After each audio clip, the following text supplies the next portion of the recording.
সাদা, এটা হচ্ছে আমন চাল বা হচ্ছে বিরোহী চাল, এই তিনটা হচ্ছে ফাইবারযুক্ত চাল। সবচেয়ে বেশি ফাইবার হচ্ছে এইটা, তারপরে হচ্ছে এইটা, তারপরে হচ্ছে এইটা। শুকনো রুটি আর গরুর মাংস একটি খাবেন, দাও রইল করেন। এই যে গরুর মাংস কিন্তু রুটিটা দিয়ে রান্না করছি। হ্যাঁ, এই চামচ নাই, চামচ দিয়ে আরও কী করে দিন করেন।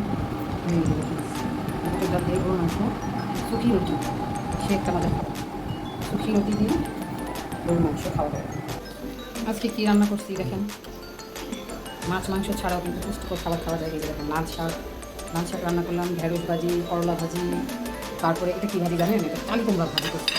কালি কুমড়া ভাজিও করছি, কাল কুমড়া দিয়ে ডাল রান্না করছি। এই যে কাল কুমড়া দিয়ে ডাল, হ্যাঁ খুব মজা কিন্তু মশাল্লা।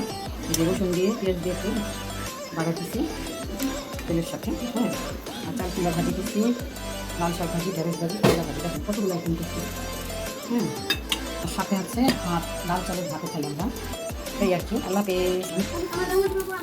এই যে দেখুন এটা কি বাহ মজার কাঠ লিচু। লিচুটা কিন্তু এই লিচুটা কিন্তু সচরাচর পাওয়া যায় না বা বেশি দিন থাকেও না, সেই রকম কিন্তু। হ্যাঁ, লিচুটা ভালো লাগে, খুব ভালো লাগে জিনিসটা, আর খুব কম। আমি কিন্তু গেছে বছর খাইনি, এই বছর খাইলাম।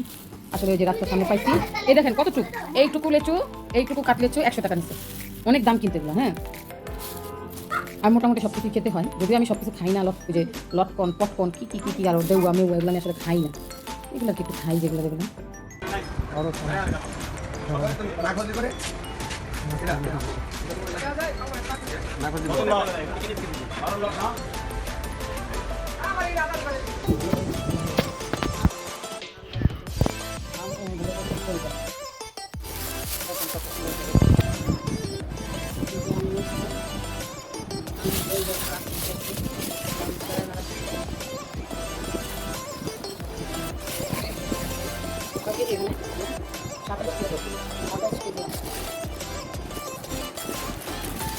খাবার থেকে না, খাবারে